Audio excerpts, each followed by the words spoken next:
Hey everybody, welcome back. It is the Fantasy Rugby Yank podcast. My name is Jared Dyke. I'm Ben Glauser. Welcome in. Sorry we missed a week. The kids just couldn't help it.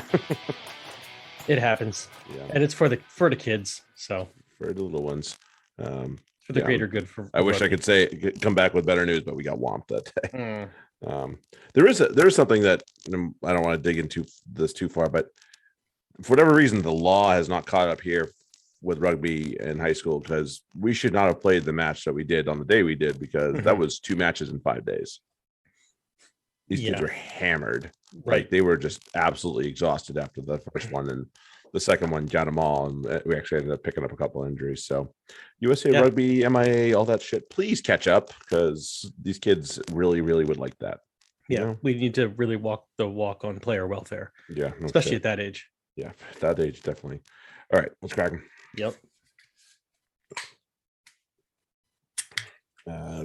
Grab us, obviously, on your favorite podcast app that you're probably listening on right now.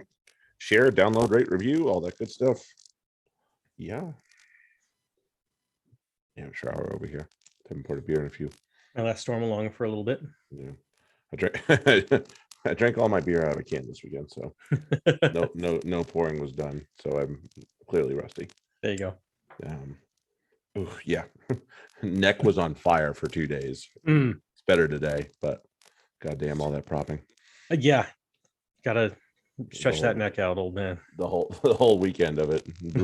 Yeah. Especially when guys are fucking hinging on you and the referee doesn't know what that is, and it's like, you're making my life hard, you asshole. Hey Jared, what's that over your left shoulder? Right behind you there. Which one? No, I know. That. Turn your head about 90 degrees. Yeah. Yeah. No, it was turning to the left, actually, that was bad. Okay. Going this way was the worst. Like, I'd be day 2. I was like, the worst. If you're on my left, I'm not going to see you. So that was the end. It was the worst when you're driving and you just. I gotta look at a mirror. My whole body's turning. My whole body is turning. I'm not using my head to move. I'm just turning the whole body. Oh man, it was unpleasant. But hey, you know what? Good weekend, just the same. That Newport tournament's always fun. If you've never propped before, you will never understand. Nope. You will not get what we're talking about here. Obviously, we want you to buy our good friend, the Fantasy Rugby Geek, George, a beer and or a coffee, however you want to see it. Love him. We love him. Big weekends for a lot of people this week. Finals for 2 comps going. So good luck in yours, sir. Oof. Can't believe I got there. I'm super happy I avoided the Sacco. I'm done. That's a good start. I'm super happy to walk away. Hands off. I'm done. You're obviously some of you are obviously going to be leaning on his advice. So do yourself a favor and grab that. Grab your TRM upgrades, because I'm sure they'll carry over the next year. If I'm not remember, maybe I'm speaking out of turn here, but either way, this coming weekend, not this coming weekend, the weekend after is going to become real and handy, because I don't know what each team's doing. Some teams are it's a dead rubber and they're going to throw out a whole new lineup, and some teams it's going to be one more good go around. So depends on the coach, depends on what they're looking at. And it's funny you mentioned that. I was just on my team. And was like, oh, there's Ollie Hoskins. I'm still on my team, and he's got the yellow disc of not playing. And I'm like, oh, okay, cool. Well, wait a minute. His value is as high as it's ever going to be. It's only going to go down from here. So I'm like, oh, well, I'm here. Cut him. That's what kind of having the upgrades helps with sometimes, because you're just like looking at my team and I'm like, oh yeah, I don't know what I'm doing this coming week, but I know it will not involve him. So bye.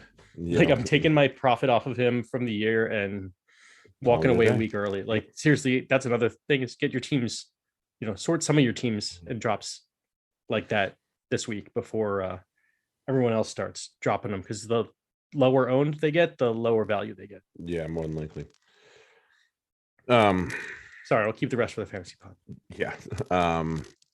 As always, Black Lives Matter on this podcast. There is no room for racism, and we are always seeking equal rights and equal opportunities. And there's a lot of this we can freaking cover, but we're going to stick to rugby, because I can't right now. I'm going to start breaking things otherwise. Yeah, I still might break things with this, but we'll talk about it later. Like we need to be further away from it. Yeah. And now Christ. it's too Anyway, nasty. Yep.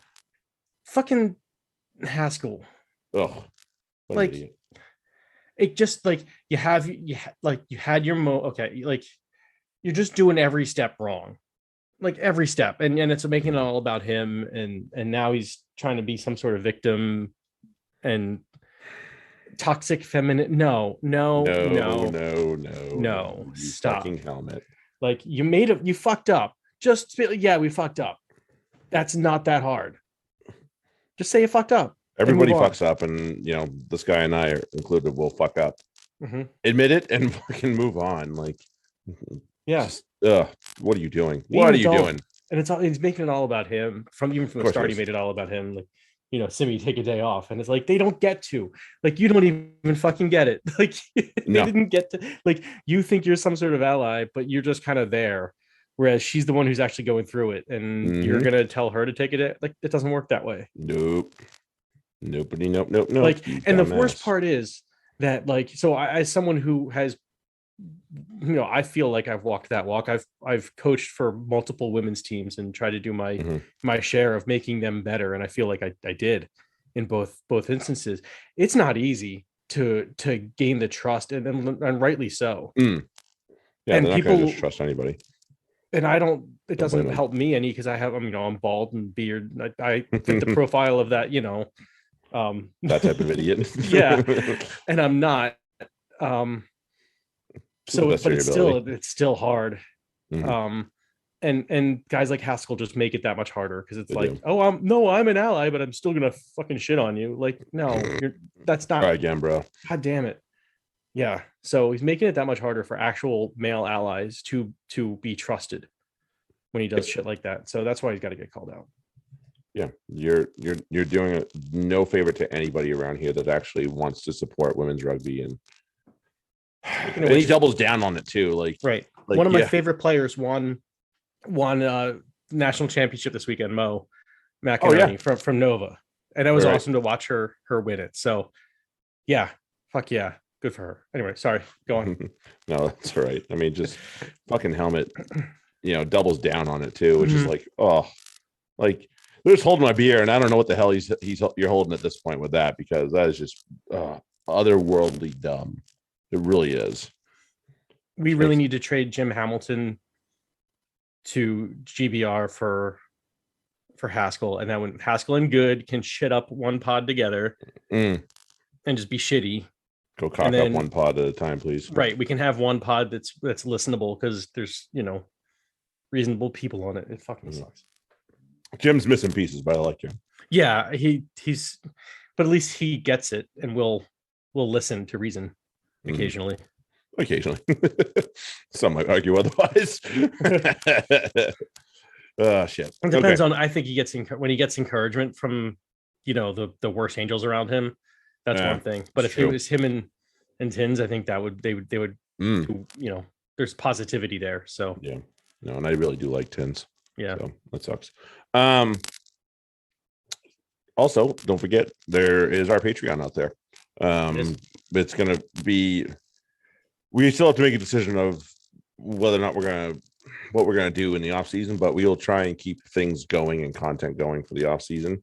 Whether it's new developments or shit, maybe I'll write. Who knows? I do it on the reg anyway. Might as well just add it to the file. But either way, we'll make sure that there's content for the summer, and then obviously next year we will have another Frankenstein of a sheet probably that we've recreated all over again. Yeah, so I have some thoughts on some additions to it too. There you go. So yeah, and then you'll be all set for next season when it rolls around. And I'm thinking about also putting on the Patreon a list for TRM, for the comps we follow, names to remember for next year, so that we'll have them, and we'll publish them so that they'll just, be there. Yes. All right. Let's go to the Prem, place we haven't visited for a wee bit. Wait, what? Yeah, right. Ashton Gate, Bristol and Exeter. Woo! You love to see it. Yeah. Wow. I mean, this is, and the sad thing is, like, Sarries must be breaking the salary cap again, I guess. Yeah, gotta be. That's got to be why this is happening, right, Rob? That's what Tony Rowe says. Baxter too. Mm-hmm. And this here's on the other side of it. Like, this is unfortunately what we've been waiting for Bristol the whole season, and finally it comes to fruition, and they're in just like the weirdest no man's land in terms of the table. They can't go higher, they can't be caught. So I mean, they're playing free, which is obviously very helpful, and that turns into things like what we saw on Friday, and that's a lot of fun. That was a lot of fun, and so many just quality tries. That offload to Leua, I mean, shut up. Ooh, that's naughty. Here's what I didn't realize. I thought Sheedy was leaving for Wales next year. No, but they're keeping him and AJ, and they're bringing in AJ. Right, but they are anticipating him eventually leaving for Wales. Right. Okay, yeah, it's gonna be probably a 1 year thing, but still, damn, I don't know what you do with if Sheedy's playing like that. That makes all the difference. Like with him, he's been up and down certainly this year, and they needed much more of this from him. Yeah, no doubt. I mean, he's been hurt too, and obviously missing time with Wales, so none of it's been helpful. No. But this also may be just indicative of Sheedy being fully fit, maybe first time this year. Could be, yeah. I think we all know that that's a possibility out there. And then it was a great send off for John Afoa as well from the gate. He got a very nice hand on the way out. Certainly. He's been a class act, no doubt, through and through, and he's done a lot of good for the Prem, especially at Bristol. Gonna be one of those characters that you love to see, and gonna be a miss for a lot of us. Will not forget the match against Leicester last year. No, where like he's that prop that's like, look, I'm hurt, but I'm gonna come off the bench for one scrum and I'm gonna win it for us. So because just to fuck you, like, the whole thing was just poor strategery by the Leicester coaching staff, but Afoa really just backed up. Like, he's the guy who's going to say that and then just back it up with actually doing it. Right. Yeah, you miss guys like that. You did. And so obviously this does exactly what everybody, what everybody knows at this point is Exeter are not making top four, and they are now at risk of also not making Champions Cup. So it's.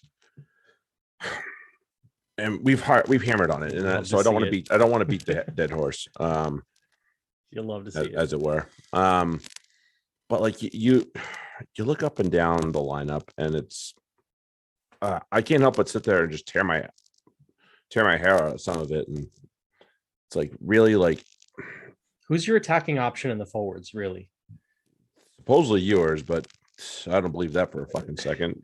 Kirsten is a 7. Like, nope, I don't buy that. Fuck out of here. No, like, you have you're starting 4 locks, and Vermeulen is like a 6, probably 6, more than an 8, and it's just like they're all immobile. They're not going anywhere. They're not challenging anybody. Nope. You're playing Ian Witten at 12 for when 80. You have Tom Henderson and Harvey Skinner on the bench. Like, dude, you're playing. Kirsten and Ewers at 6 and 7 when you have Grandon on the bench, right?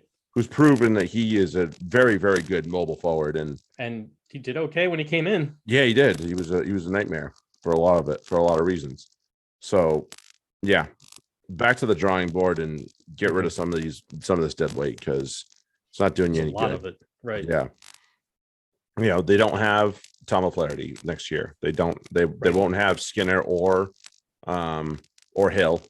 So you're gonna have to move one of these freaking supposed loose forwards into lock. So live with that. I know they like David Jenkins a lot, but I'm not entirely sure he's going to be ready for the level of competition he's going to face week in and week out in the Prem. So there's a lot to be addressed here. There really is. I think the one position that I would sit there and say they are okay 100%, or there's a couple, but the one in the forwards I'd say they're okay and have no issues is hooker. Because they're just solid. They're 1, 2, and 3 choice hookers. All are good. You have no issues there. elsewhere, and their locks are decent. There's nothing wrong with the locks. It's just they have too many of them on the field at one time. Yeah, I like Johnny Gray, but you need to actually play your locks and locks. Like, yeah, Kirsten at 4, he was playing 4 earlier in the year, like not that long ago, and he was fine. Like, that's a perfectly fine place for him. Play him there. Right. Stop pretending he's a 7 of all fucking things. Right. He's not a fucking 7.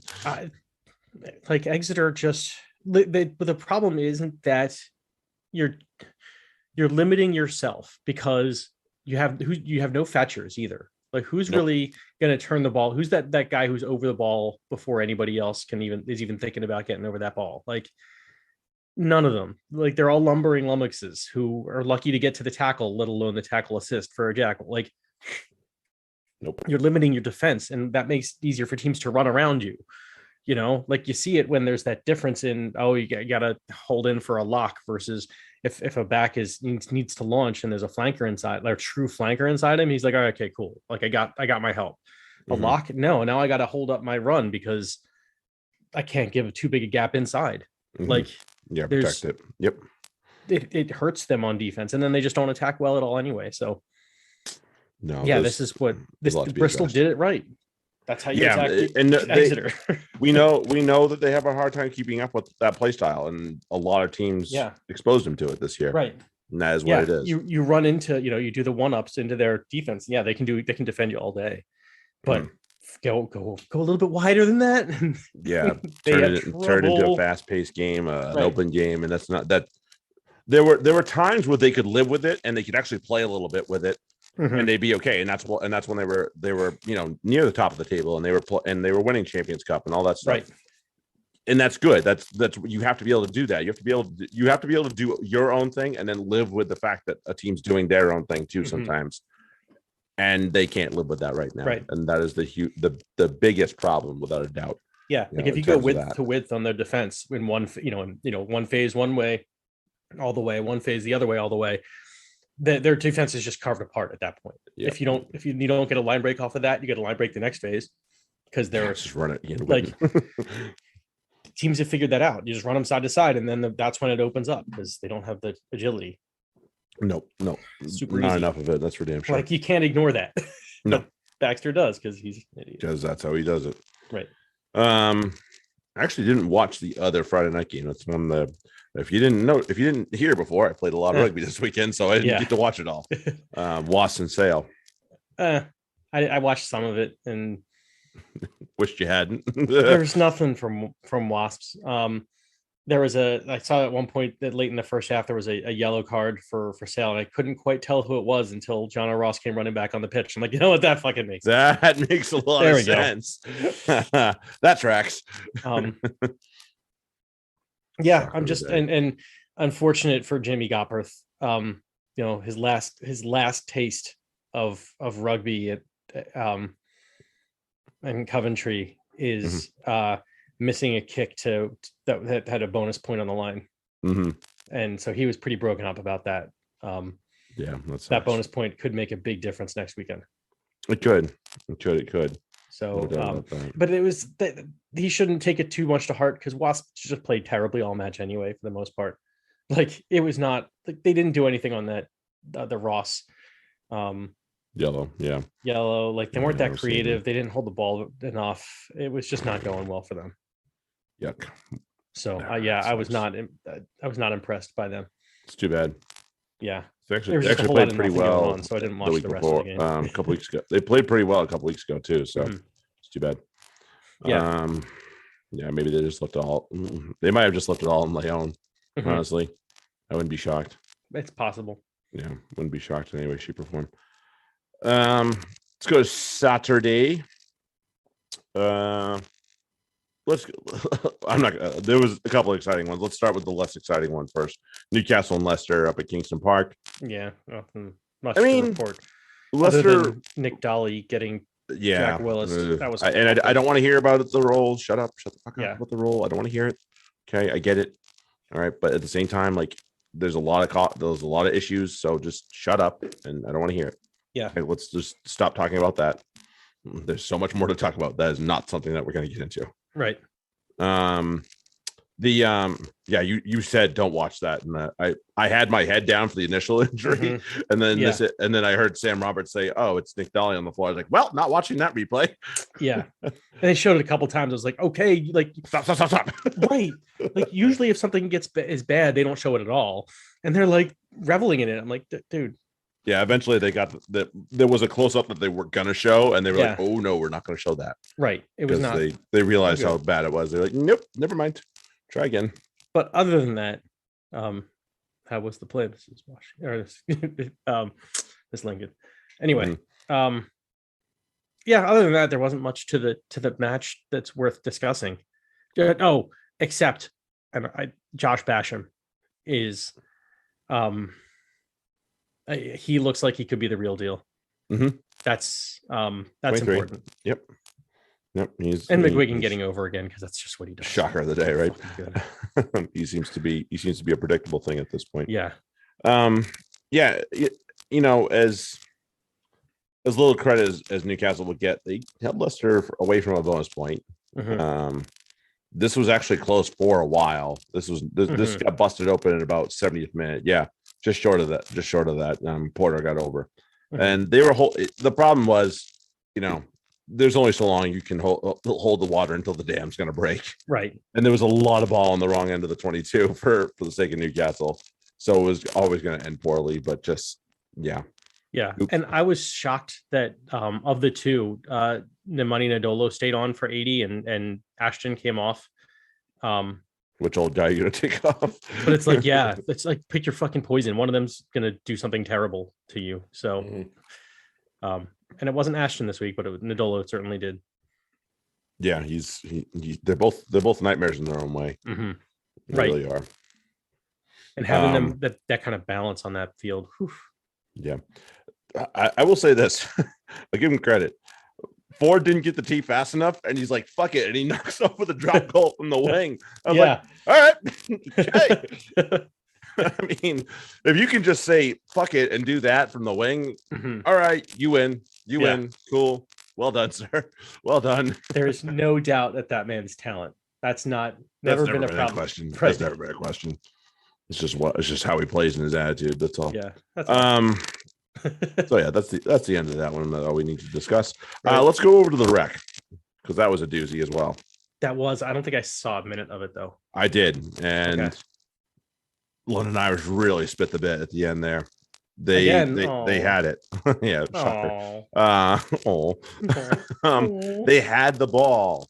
They fucking, and we'll talk about this more in Super Rugby too. They fucking had the ball, and they just let it get away from them, and then Bailey knocked over a penalty eventually.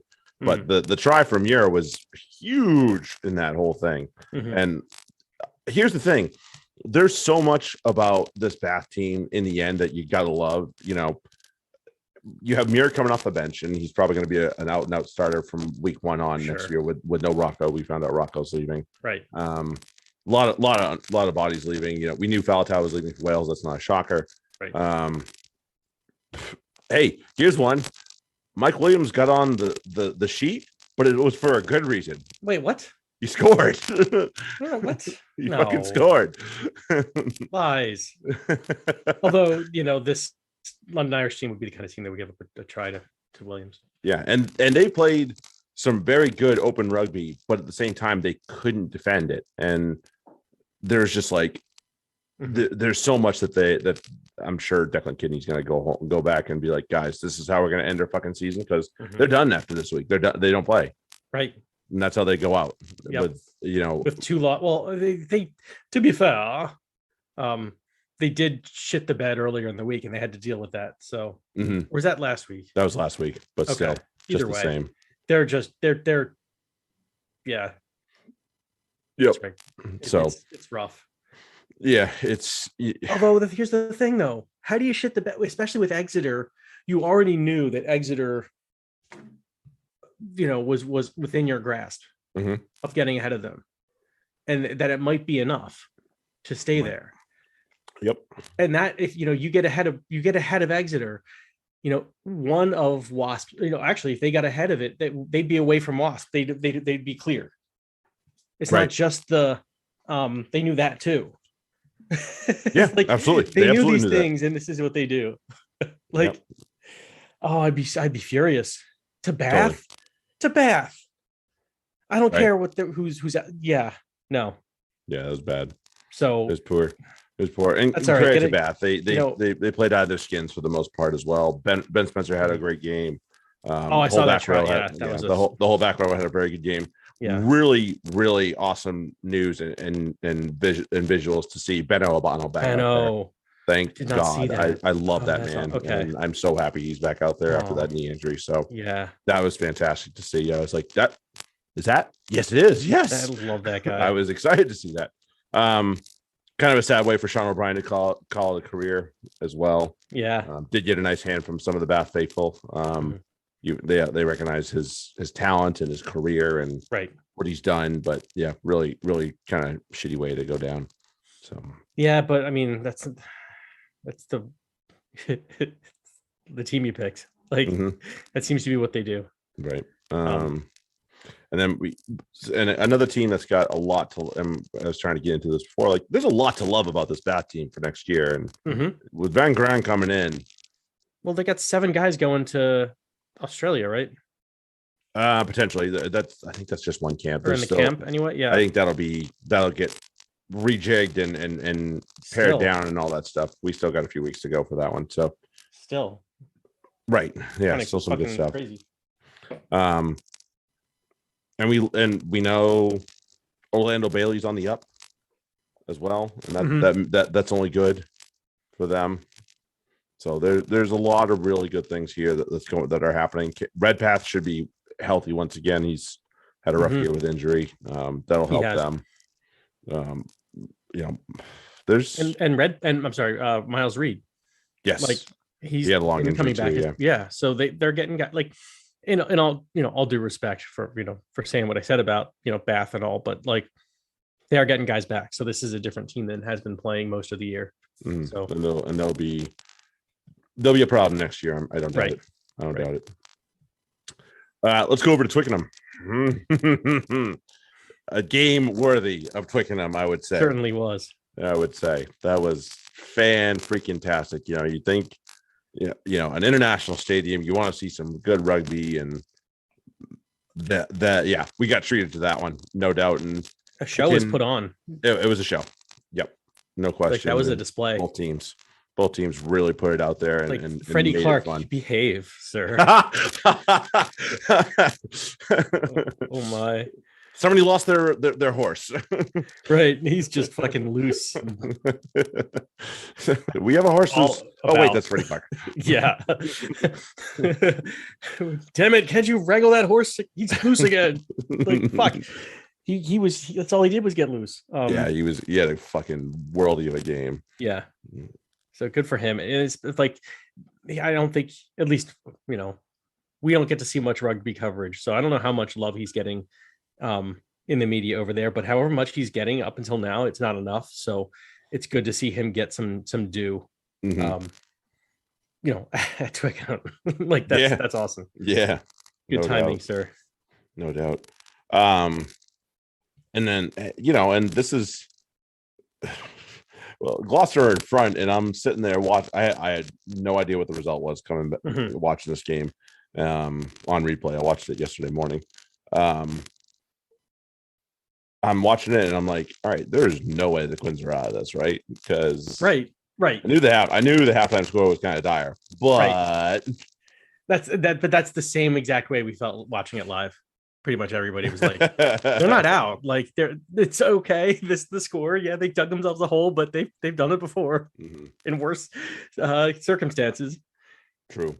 So true. And then boom, they start working it back. Don Brandt. Did he score their first one, or was he there one of the? Was he the start of the comeback? Was he the second? Oh no, he scored in the first half. He was. He was the first. He was the first. Marchant's double was the run. Was the one that did it. Yeah. Yep. It's like, oh yeah, we can do. And then his second, and then. Yep. Danny Care was everywhere again. Yes, he was. No shock to anybody. Not getting a yellow. That was smart. Yeah, don't get a yellow. Yeah, smart decision there, Danny. Smart decision. So this is everything that we expect of the Quins. Whether they can put two halves together is sometimes the question, unfortunately. But here's the thing: if you look at their bench, so let's take a look at the impact players that they're bringing in, right? Yep. On the one side, you've got Andrew Davidson. Okay. Reed, which Reed is this? That's Jordy Reed. That's Jordy Reed. That's a good one. It's a good one. That's that guy will make an impact. Meehan, he can 12 trees. No. Yeah, old man. Seabrook, and then you look on the other side and you got Mattis Jurevicius and Will Evans. Evans has been great. We know how good Will Evans is. That's not a new thing. And oh, by the way, yes, you've had Hugh Jones a spot and learned what he can do for your roster. There's Nick David right there. Do not sleep on him and Tommy Allen. It's always Marlowe came off the bench in this game too. He did too. Although I think they're regretting not starting him, honestly. Yeah. But it was just when you have those kind of impact coming onto the bench when the other team and Gloucester just kind of it wasn't going to hold up. So that's really what I was thinking at half. And the Quins wanted this at the moment to put pressure on the later match, right, and make sure that the boys in North London did their jobs and felt the pressure. Although, right, if we can, it helps.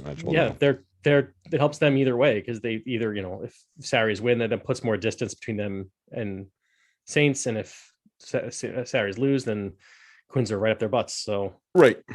Certainly a big win for their cause. And Gloucester, it turns out, huge loss.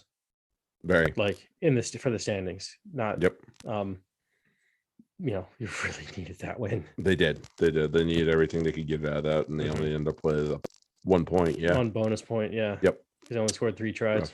Yeah. Well, just had to push one more over, and you would have had a lot more.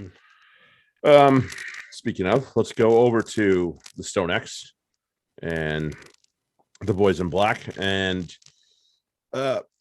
first half a little lackluster to say the least. Yeah, I was happy when they decided to kick. When I was like, just kick for points, fucking get this half over with. Maybe come out and attack the second half. It's like because it's not really right. Well, and then they treated that first 10 minutes. Well, here's the thing, and I was sitting there watching it, and I'm thinking, I've seen this movie before because I'm referring to the double yellow card period where they had that and did fuck all with it, and I was like, no, are we going through this again? I'm sure McCall was also extremely disappointed, but just overall, and in that same point, right after or right near the end of it, freaking Tommy Freeman pops up and says, "Hey, everybody!" It's like you can't give them too many bites at the apple. Right? This Northampton team, and we saw it at the end anyway. They will throw points up like it's their jobs or something. So you can only keep them hanging around for so long. Like that whole tactic of the kicks. Like I kind of get it. I got the first one. I think even the second one, I was like, yeah, because I think they'd spend enough time in the territory. It was like just come away with something, but you knew they were going to have to start putting up tries. Had to. Like this is going to come down to tries. They kept themselves in it in the first half, and that's really all I was about. I was like, because they can, Theo McFarland could do something crazy and you charge down a kick and score a try, and then intercept and just run fucking 90 meters or whatever it was for a try. My god, that's just gonna, that could happen. So, that's what happened. That's exactly what happened. What a find! What a find! How was he not man of the match? I mean, that I don't know. It's because it's what Oz was, whatever. Yeah, no, was it Oz or was it Ben K? I can't remember. I don't remember who the fuck it was. It's not important. Yeah. But yeah, Theo McFarland, what a find for this team, and what an athlete he is. And they knew they had an athlete when they got him, and they so credit to the Saracens coaching staff because and I'm not saying that the only ones that would have done this, but you can take a raw athlete and you can do absolutely jack shit with them, and they sit on the pine for 3 years, and eventually they might figure it out. But they they must have coached the crap out of this kid, or they've simply just encouraged him to do what comes natural to him. Right. And either or, credit to them. Yeah. Whatever it is they decided that was best for him this season, it worked. It's worked quite well if you didn't watch that. And, like, that's the second time he's charged down and got a try out of that, by the way. Right. Like, that seems to be, that's a role. We know Maro, Asikwe are usually the guys in those roles, but he's just got that tiny bit of extra athleticism about him that if he does that, he'll be able to find the ball, scoop it, and get it over the line. Right. He's done it twice. Right. And that's not a mistake at this point. And the tip to himself, like all that. Like, yeah. Like, that's going to count. There's certain, like, yeah, they talk about the basketball skill. Like, there's certain things. And I felt that same way when I first started playing rugby. I was like, okay, this is like a combination of pretty much every single other sport I've ever played. Like, there's some element of it in here. So yeah, if you have a basketball player, like, what do they use his strengths? They use his strengths of his agility, his height, and his, like, overall athleticism. I mean, you can't coach. So, like, it doesn't matter what you do. You can't coach a finish like that. No, like, no, that was absurd. There are skills involved in that you learn elsewhere in life, because you just don't practice it in rugby, unless you're fucking around with your friends. Right, that's about it. Right. Yeah, just so excellent. Really, that's what you do. You use their skills the best. To you highlight the things that they're good at, and just encourage them. Yeah, and he's getting good at the other things. That's what you do. You hope they get good at the other things too along the way. Yep, and he's done well. Full credit to Saints. They made life difficult for the series for a little while. Obviously, they started to walk away, but they kept fighting for those extra points, which they desperately wanted and needed, especially knowing the results. And if anybody sits there and tells me they didn't know the result, I call bullshit. Right. They knew the result of what happened at Twickenham. So they were like, all right, let's get a couple points and get ourselves in front, because then if we go take care of business next week, we can't lose. Yeah. Even if they get 4 next week, they don't even need to get all 5. They just need to win. Right. They're in. Game over. No matter what. Yeah. Against a Newcastle team that's meh, to say the least. Right. Especially away from home. They're a little meh. Right. So, a lot meh. Right. So, credit to them. Gloucester have to go to Sarries. No, I think Sarries are going to Gloucester. Go to Gloucester. Other way around. Yep. Sorry, I'm reading that in American. Way to go, dummy. See what you did to us. So wait a second. So can the series catch Leicester? Yeah. It's 90 to 87 by the count that I am aware of. So Wasps, please, by all means. Yeah. Wasps, do your job. Yourselves. Do your job, damn it. Yeah. Because even if the series just win and Tigers don't get a point. Right. That's Woo. It. All right. I mean, it's a home semifinal for both teams either way, but it's a matter of opposition. I see Quins. I see Saints. I'd rather have Saints, and I'm not saying that's an easy game by any means whatsoever, but I don't want to play Marcus Smith right now. Right.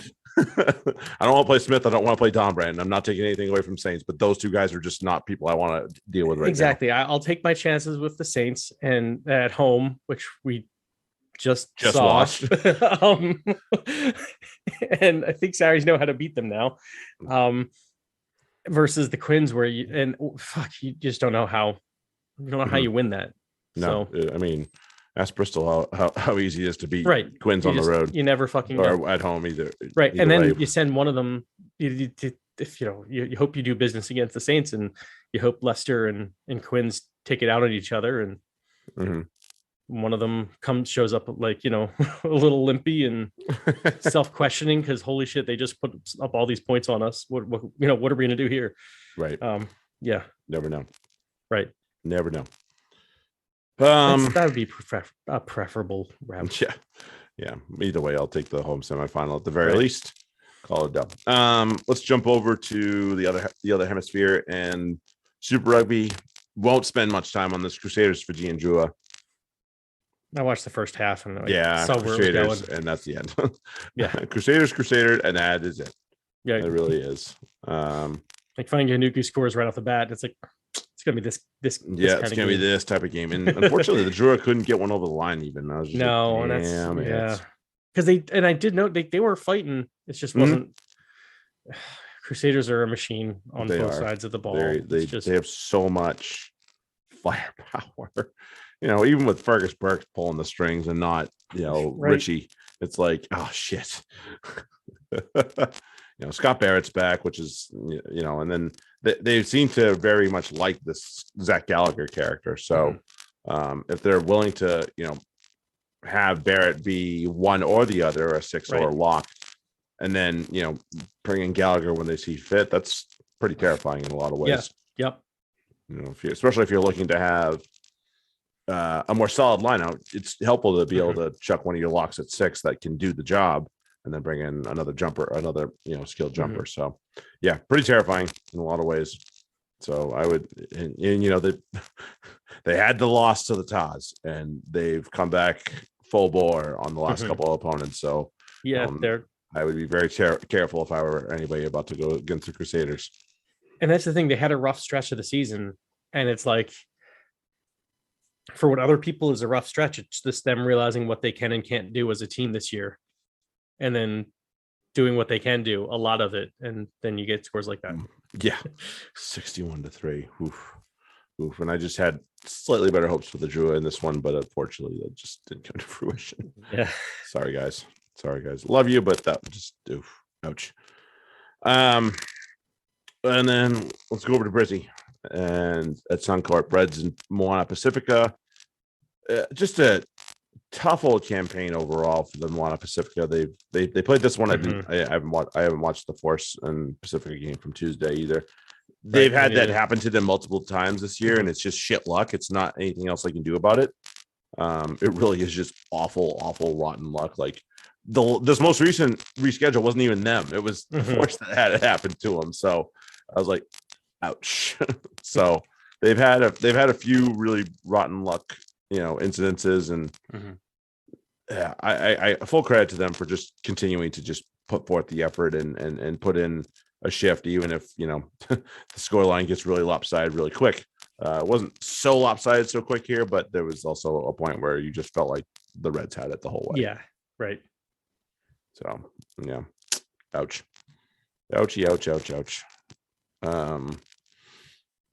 Same sentiments for the next match. Yeah, like this was all Chiefs from the word go. It was, and I was like, this is disappointing. This is more disappointing for me because the Force started so well, and they looked like they were going to make it another season like last year, where they were going to be, top 4 competitors and, make life miserable for most teams that they played. And have to say, after the first few matches, they've kind of just fallen off the cliff, and it's not gone well. And, they lost to the Rebels. And as soon as they lost to the Rebels, I was like, oh shit, this is going very sour very quickly for this team. And just, I feel for them, but at the same time, I'm extremely disappointed. In the performances they put in, and it's not like they're missing a ton in terms of what are their preferred starting 15. They're not, and they got the Quinn Tupaia mercy rule. Like he scored his third, and they're like, "All right, get him the fuck out of this match." Like he's done. Like he's done enough. Yeah. And here's the other thing. I have been kind of pooping on Sam Cane a little bit. And I hope he's okay, obviously. Didn't like to see him come out, but it's not like they lost a beat without him. So I'm still not that big on Sam Cane for the Chiefs anyway. I don't quite get it. But that is their leader, just the same. I get that. But damn, I have they have such talent there that they could use in that spot. Well, we saw it come to fruition with Brown coming off the bench, who's not really my first choice to come off the bench for them in terms of back row. No, I would have liked to see Hamilton Burr come on in that spot. I wanted to see more of him, especially in this match. Like they didn't bring him on until 72 minutes in. Like that was a shame. That was like definitely a shame. you pulled Tupaya. Now it's time to put in guys like Hamilton Burr and run him in this match. Like this is the match where you give him 20 to 40 minutes, like because you can. Agreed. Yep, I agree. So let's move on. Let's move on to Hurricanes and Rebels again. Unfortunately, a lot of the matches that the last few weeks, even for Super Rugby, have been as these first four are, and from this weekend, where it's like result wasn't really in doubt. Better team started run away with it very early, and the trailing team fought back eventually, but that's when the foot came off the gas. So it's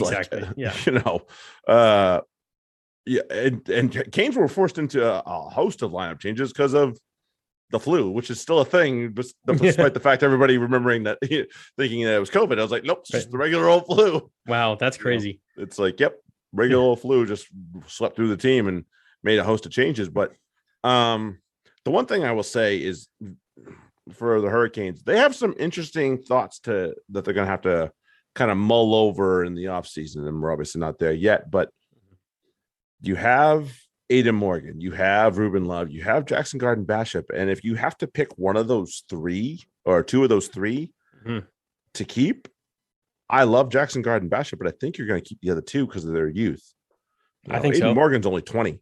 I liked Aiden, and I like the way he played in this match too. Right, and he has the way he's been playing, and he looks great. And Ruben Love's only 21, and Jackson Garden Bishop's not an old man by any means whatsoever. He's 27. Right. He's actually, in a good spot in terms of that. So if they, I hope they don't have to make that decision yet, because I love the fact that they have all three of these guys. Yeah. But it's also going to get more expensive too. Like, like you still have the kids are a little cheaper, and if they're going to give you the performance, it's not worth the investment. I think ultimately, like they have a lot of potential in this team. So right, I'd look to bolster elsewhere or keep people elsewhere. Right. Yeah. You have to consider the players that you can keep and the players you can get rid of, and where you have the depth and where you don't. Right. One thing, so a couple weeks back, I was kind of like hammering on the Jordy Barrett at 12 thing, and just I was still kind of mad on it, but there's one thing that I'm about it itself, and I'm still a little mad on it. The one thing about it, him playing 12 in this particular team, is he does provide a nice, steady guiding hand to whoever's wearing that 10 shirt. If he's not Jackson Garden Bishop does not need the help. No. So if he's at 10, you can shift Jordy back to 15, no issues. He can guide the team perfectly fine and run the ship. This 20 and 21-year-old kid probably needs a little bit of help, and having a guy of the class and the ability of Jordy Barrett that has steered the ship, whether he's wearing a 10 or a 15 shirt, is obviously very, very helpful for them. So it's not something I had considered in my brain, but then I'm watching this match and I'm like, it probably helps to have that guy standing next to you that's got a bunch of All Blacks test caps in his pocket. Right. And because you can just do what Jordy tells you to do. If he's like, hit Duplessis short, you hit Duplessis short. If he says, give me the ball, you just transfer the ball right to him and you let him do what's coming next. Like it's super easy to, and the best part is, as that happens, the smart young man like Aiden Morgan, I'm sure is seeing what's in front of him and realizing the reads that Jordy is making and learning from that. And that's how, like, that's what you're talking about, is that guiding hand. It's not just the giving the, cheating on the test, like giving the answer to 3 and 5. It's like, no, this is how you solve the problem in the first place too. So excellent shit. Don't just copy off Jordy's paper. Right. You work. On the other side of the coin for the Rebels, kind of bad news, good news. We obviously saw Reese Hodge lead the match, and that was really, really unfortunate. Very as early as it was too. 7 in. Lucas Ripley with a hat trick. Okay.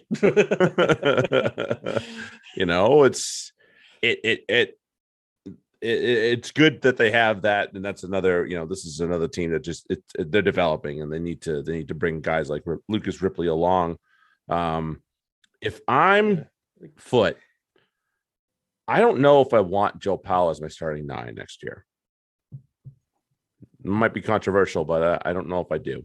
I like James Tuttle. Why that would be controversial at all. I don't. Well, I'm sure there's some people that are huge Joey Powell fans out there that might be Brumby supporters, might be Rebel supporters. I don't know. I don't know. I think you lean on James Tuttle for a bit and see how he does, and then if he goes to hell, then you still have Powell in the wings. But I think you need to lean on him a lot more. And they started to, but basically because the season was lost and they knew it. I think you ride it. You ride it as long as you can.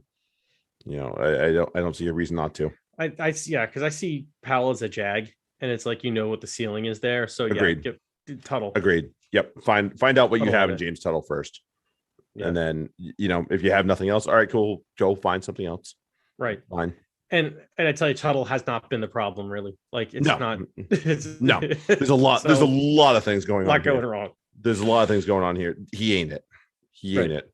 You know, they've not been able to keep Ulysses healthy. They've had issues at prop. They've had issues in the back line. It ain't him. Right. It ain't him. You know, their defense has been, quite frankly, cut to pieces quite often. So, and that's such a shame because they have been like, it was not that long ago that they were in championship matches and being a shutdown defense. Like they just pooped hard, and they're kind of pulling it back together. Yep. Yeah, agreed.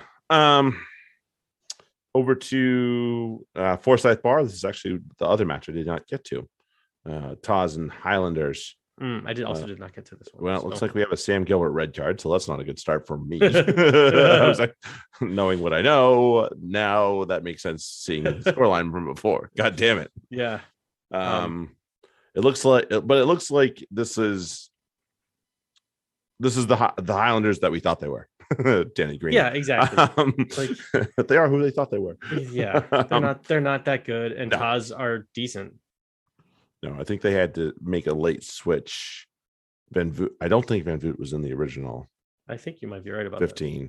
And so but I mean, like they had to shift Gregory to 12. Josh Honeck plays for them. How good can they be? He doesn't usually play for them. I will say that. Josh Honeck reminds me a lot of one of our friends in New England. Which one's that? He reminds me of Kyle. Oh, that one. You were using the word facetiously. Now I understand that sarcasm thing. Oh, shit. Okay, yeah, that's not a good thing either. That's not really a good thing. We talked about the Waratahs, and this is going to be a much better team than it had been in the past, and it has been. Obviously, we can't speak a whole lot on the game, but there's so much. Again, this is another team they've got so much to like. Tane Edmond has been great, and they don't even have freaking Harrison back yet. Like, right, he's been in and out with injury, and Parise's was out for this game. He's been otherworldly at times. Dylan Peach coming over from the freaking sevens program. I must have watched some of this because all these I'm remembering Michael Hooper score it. Yeah, no, I watched at least halftime of this. Oh, there you go. Because I just remember I'm walking into Wassy school. Yeah, and who right after him. Okay, no, I didn't remember that. Yeah, Edmund, no, he was having a hell of a match. Yeah, ahead of then too. Good for him. Yeah, I'm sure the Sam Gilbert red card was deserved, because if you get a red card in Super Rugby, it's usually something that's I can't recall. I can't remember it. It's all right. So, well, I should bank on getting rid of him then. I think it was one of those. I was watching it really early in the morning, so I was just that'll do it, man. Yeah, that'll definitely do it. Okay. Like definitely the way I watched Brumbies Blues, which woke up at the butt crack of dawn, which we passed over because I want to get into a better match than the last couple, obviously. Right. Brumbies Blues was the match of the weekend in Super Rugby, bar none, obviously. And the Brumbies, Dan McKellar is going to be kicking players, I swear, because they had this. They did. They had this, and they fucking gave it away. Right at the end, like no, and it's not even down to the penalty the droppy, Mary and Joseph, Cody Barrett.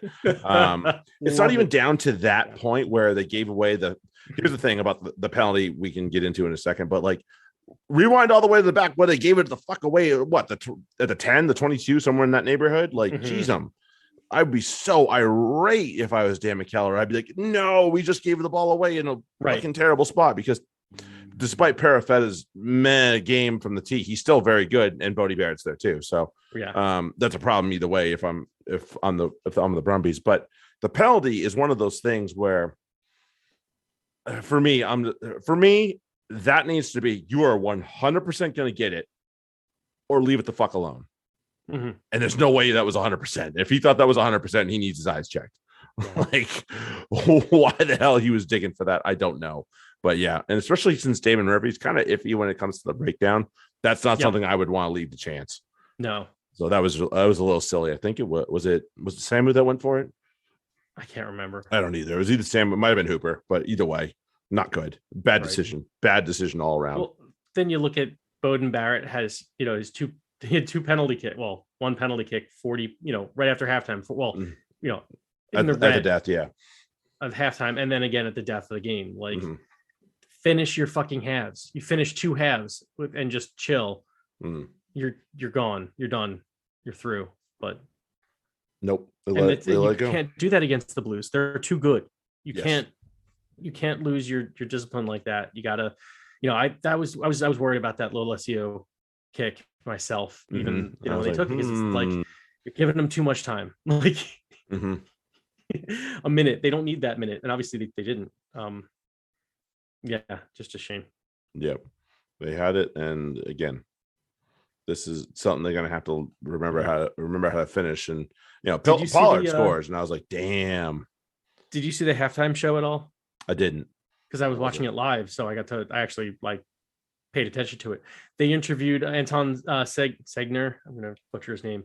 They interviewed his mother, who was at the match. Oh, cool. Who surprised him. They hadn't seen each other in 3 years because of COVID. Because of COVID and all that. And she lives in Germany, and he's from Germany. Yep. So, and apparently that's great for him. He's him playing for the Blues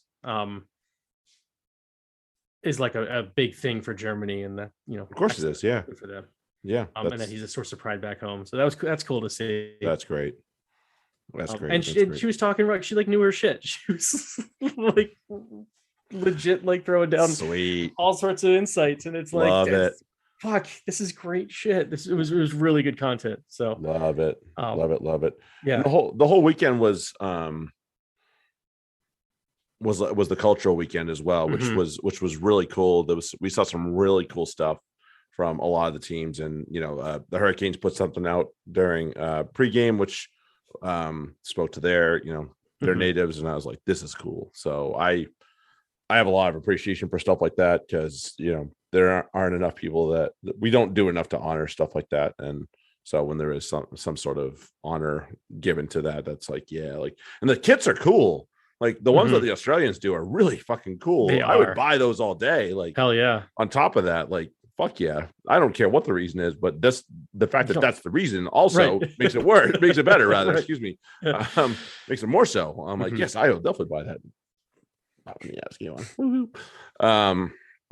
So yeah, it's really cool to see that. And you'll love to hear the story of Segner and what kind of pride they have for him back. And then I think he was man of the match, wasn't he? I mean, he put in a shift, so right. Or he's at least in the conversation. So great. I can't recall though. Yep. Let's cover MLR real quick, and then I want to do Allianz Premier 15s. Picked a good week to take a shit. Free Jacks. Yeah. Free Jacks not so good, but they went up to Toronto a little light. And did, but no Bowden, Waka. They pulled Poland early. Yeah. But here's the thing: with all that they left behind, there's no longer that patchwork that you can cover up for a really, really bad performance. And guess who had a really fucking bad performance? Kyle was terrible. He gave up awful. He gave up 13 points. Like he literally led directly to 13 points. He gave up the that pick and go try because he just didn't bother to put in an effort to make a tackle. He just kind of fell over. Yep. And then he created two penalties that were kicked over. And it's like, when you don't have the attacking players that you normally have, and you guys are still a little sore because you're playing a quick turnaround, although which I hate. Toronto was doing fucking too. Thursday game, right? But yeah, just the same. Yeah, not good. So like you can't give up. You can't be personally responsible for 13 points in one half. No, not at all. And expect to win a match like that. It's the stakes are too high. You got to put that shit away. Yeah, it really annoys me how bad he was, and I'm sure they're still gonna put him in the lineup for the fucking weekend. So I don't see what I do not understand how they don't see it. They're professional. Like I can see it, and I just watch the games. Like I don't watch film. Yeah, like I just can tell. Like, hey, this guy every time something shitty happens, he's been around the ball. Yeah, like what the fuck? You don't even see that. It's not hard. It's not hard. It's really annoying. And it's like once you see it, you can't unsee it. You know, it's like, oh, okay, that was tackling down. He's just missing his assignment. All right, then they get a blind break. Fucking great job. Yeah. So rest of the league, Houston beat up Old Glory. Old Glory's still pretty bad, even though they got a little bit of a boost from their new coach. Los Angeles beat up Dallas. Dallas is awful, but not a news thing. San Diego beat New Orleans again. New Orleans was highly overrated going into this thing. Now they're found out, so thank God. Yep. Utah beat Austin. That was kind of a ooh moment. Utah's not had a great season, but and everybody was propping up the Go Gronies, but not so much no more. So that was an interesting result there. That was in Utah. And Lasike was in the lineup, so that helps. He's in the 23. He was and Teo didn't start. That also helps. Dun dun. Huzzah. God, terrible. And then Rugby New York laid an absolute egg against Atlanta.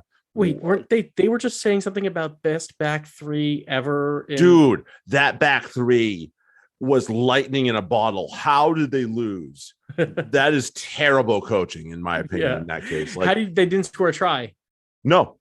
You have Naholo, Scuds, and Fido in the back three. How the fuck did you not score a try, let alone lose to Rugby ATL? Like, what were you doing? The simplest game plan ever. Give one of those three the ball and let them work. Like, right. You have three of them. Fucking hell. Like, oh, that's so bad. I'd be absolutely livid if I was a New York fan. So I'm like, fine, I'm fine with them losing. It helps us. So right, perfect. Like, okay, thank you. I'll take I'm okay with the loss to Toronto now. Yeah, no big deal. I can live with it. It doesn't matter. No, all New England has to do. New England just has to get like freaking 2 points this weekend, and we have the East wrapped up. So I think we can manage that. And Nola's coming, right? Yeah, so we got our old friend Nola coming into town. Fuck you, Cam. And I'm sure they'll do the job. I think so. Hopefully bodies are rested, and we've got we've had the extra day, which is helpful as well. Well, we'll have a few extra days because we're playing Sunday. Yep, we're playing Sunday. So Thursday to Sunday is very nice. Yeah, that is the upside of that, supposedly. I suppose, and I'd rather have it worked out. Fresh bodies for this one. That was a fine one to throw a B team at. Yeah, clearly we knew what we were doing on that one, so works out. I will. Like there's a tactic in baseball where you have a kind of a favorable count and you kind of waste a pitch to see what the batter does. That's what that was last week. More or less. More or less. See what maybe we can throw this out and win. No, okay, fine, right, cool. I wasn't even that upset. I mean, I was kind of upset by the referee. I was annoyed, but I was like, it doesn't matter. I just didn't think we were going to win. I was like, we are not winning this match. Right. I could feel it. I could feel it from the get go. I was like, this is ending poorly. Right. And then we got to talk about the Allianz Premier 15 semifinals because this was something we were looking forward to all week. I got to go back and watch the replays, but are they available? I didn't even know that we could watch them. I think we can watch the replays. I'll double check that, but unless I knew. Anyway, the champions have been dethroned. Saracens took down the Harlequins. So there's that. Little revenge. I love Kelter is an absolute monster, which is not news for anybody that's watched her for a little bit, especially us over here. I love Kelter, Poppy Cleo. That's basically the story. It looks like. Yeah.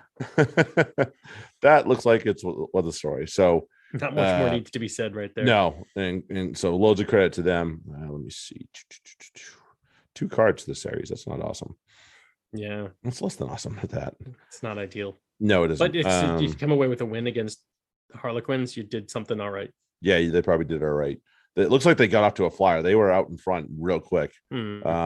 Cleo, Packer, Kelter with a pen, although she got a card too. It looks like so that got them out there real like quick. Yeah, points to the card. Yeah, it sounds Thanks, love. You're holding serve, girl. And then the other one, which was two newbies to this whole semifinal thing, it was Exeter and Bristol, and it's going to be like it was 3 years ago in the Prem. It's going to be Exeter and Series in the final. Yeah.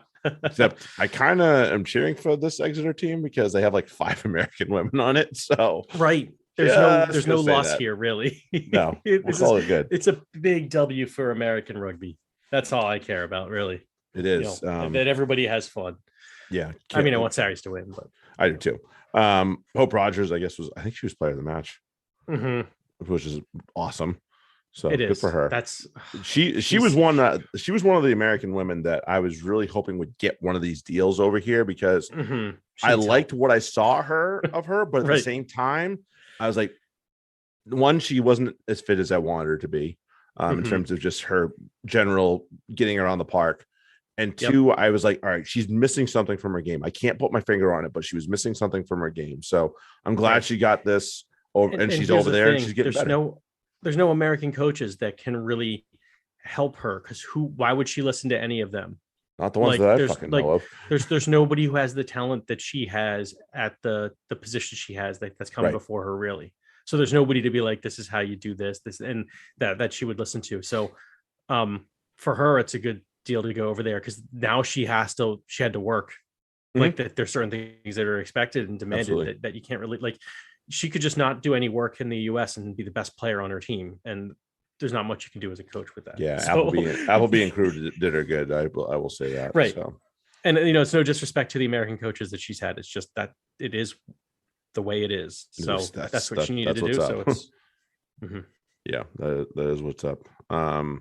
So this will be very interesting to see how it goes. I love Rachel Johnson, KZ, but sorry, come on, Saris. Still a club, still our club, still our club. So it'll be interesting to see how they get on. I think that's next weekend. Yes, am I making that up? I can't recall. I think it's coming up. Let me double check that. I can tell you check that. Unless they get a week off. Here. They might get a week off, which I wouldn't blame them. It is June 3rd. So we got time. Oh, we got time. We got another week. Oh yeah. Okay. Cool. All right. Cool. So organize yourselves. June 3rd. It's a Friday, so there shouldn't be any action from the Prem to get in the way. Settle in, go watch this final. It should be absolute dandy. Where are they playing this one? No, that's the same weekend as the same weekend as the Prem final, but it's they're not. Playing on. You said the 3rd of June, right? Yeah, next weekend, bro. Right, but the Prem plays next weekend. Yeah, it'll be the final weekend, but I think it's all gonna be on Saturday or Sunday. It is. It's all Saturday. Right. So yeah, no reason to skip it. So no reason to skip it. No reason to skip it whatsoever. So go settle in, kids. Cool. All right. So we are back in the saddle, getting this thing done. We obviously are going to be jumping over to the fantasy corner in a little bit. So if you're going to hang out with us over there, hop on over. We got a lot of important shit to talk about this week. A little bit finals week. Yeah. If not, we'll probably catch you next week for the rugby pod. We got a big final in itself to talk about with going on in Marseille. Finally, Marseille gets the final that they've been awarded for 3 straight years, basically. Poor guys. So finally, we get to see what's going on over in there and watch 2 teams go at it. And I think we all know. We'll talk about the picks later on in the fantasy corner, but I think we know who the favorites are on the money line at the very least. So if you are joining us over there, we'll see you then. If not, enjoy the weekend, enjoy the final. Have a good one, and we'll talk to you guys next week. Have a good one. Later. Cheers.